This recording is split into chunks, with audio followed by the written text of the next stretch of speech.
Dhiiroo tiktakiin hayyicha Oromoo Jawaar Mohaammed baan ta'ee jira. Maaltu tiktakii Jawaar akka cufamu taasise? Sababoota hedduutu ka'uu mala, sababoota hedduu jiraachuu mala. Wanni karaa Feesbuukii adeemaa jiru garuu waan biraati. Dhaggeeffadhaa keessattuu jenereeshinii yeroo ammaa tiktakii yookaan sooshaal miidiyaa garaa garaarra jiraattanii faallaa Jawaar Mohaammed deemtu yoo ta'e baay'ee ulfaataadha. Keessumattiyyuu rakkoo Oromiyaa keessa jiru osoo ija keessaniin argitu yoo faallaa Jawaariin deemtee kun ta'uun qabu sooshaal miidiyaa kana fayyadamuu hin qabu jettee wanna dubbatamaa jiru kana keessatti ati qooda fudhataa jirta yoo ta'e sun kaayyoo mataa keeti. Garuu isin hin baasu. Maaltu jira? Karaa Feesbuukiitiin waan adeemamaa jiru tokko jira. Raayyaa Biltsiginnaadhaan ijaarametu iyyuu tiktak Jawaar irratti riipoortii godhee akka cufamu yookaan akka baan ta'u taasise wanni jedhamu ni jira. Kun dhugaas ta'uu danda'a, sobas ta'uu danda'a. Namni garee ijaaree sirratti gubuu danda'a. Sirratti riipoortii gochuu danda'a, sirratti riipoortii gochuullee ni danda'a. Dhaggeeffadha. Jawaar Mohaammed jaalala uummata isaarraan kan qabu guyyoota muraasa keessatti fooloo miliyoona 1.4 gale. Tiktakiin Jawaar birriidhaan haa bitamu, uummanni jaallatee fooloo haa godhu sun kaayyoo mataa isaa danda'e qaba jechuudha. Jawaar karaa Feesbuukiitiin baay'ee beekamtii qaba. Ammoo wanna Feesbuukii irraa fidde yookaan immoo akka Feesbuukiitti fayyadameen tiktakii irratti illee akka Feesbuukiitti fayyadama yoo jette suni rakkoo mataa keetiiti. Waan sirri Feesbuukii kaa'ee fi waan sirri tiktakiin kaa'e tokko miti.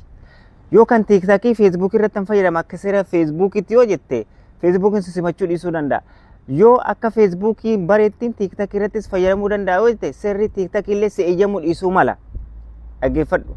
Sigalee Jawaar Mohaammed beekamtii Feesbuukii irratti qabu pilaatfoormii tiktakiin barbaadu hojjetee jira yoo jennes isatu beekaa jecha.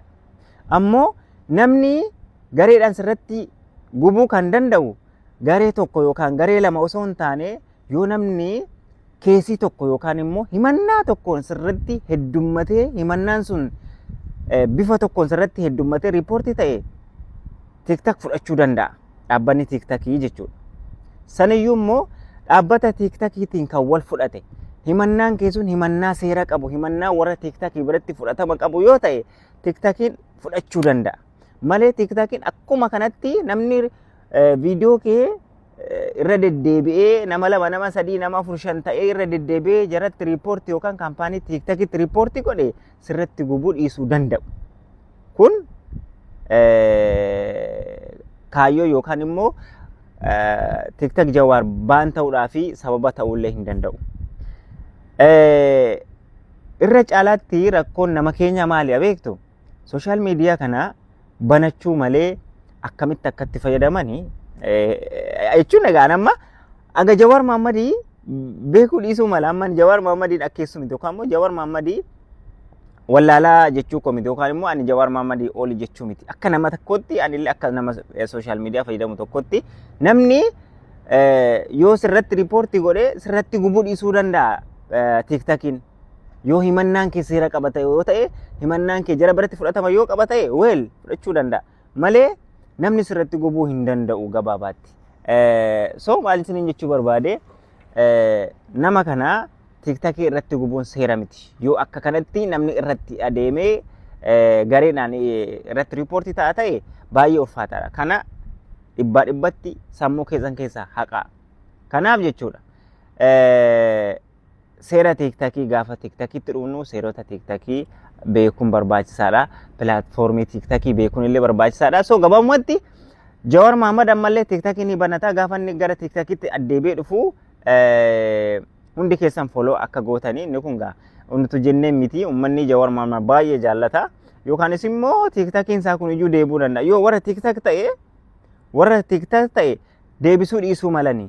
Yoo immoo rakkoo tokko yookaan immoo hanqina seerota tiktakii hanqatee jira yoo ta'e immoo sooshaal miidiyaan isaa kun deebi'uu dhiisuu danda'a yookaan immoo deebi'uu fi danda'a waan ta'eef wanni shakkii uumu tokko illee hin jiru. So Jawaar Mohaammed warri jaallattanii hundi keessan iyyuu mee koomentii irratti Jawaar King jedhaa barreessaa. Uummanni Oromoo baay'ee jaallata Jawaar.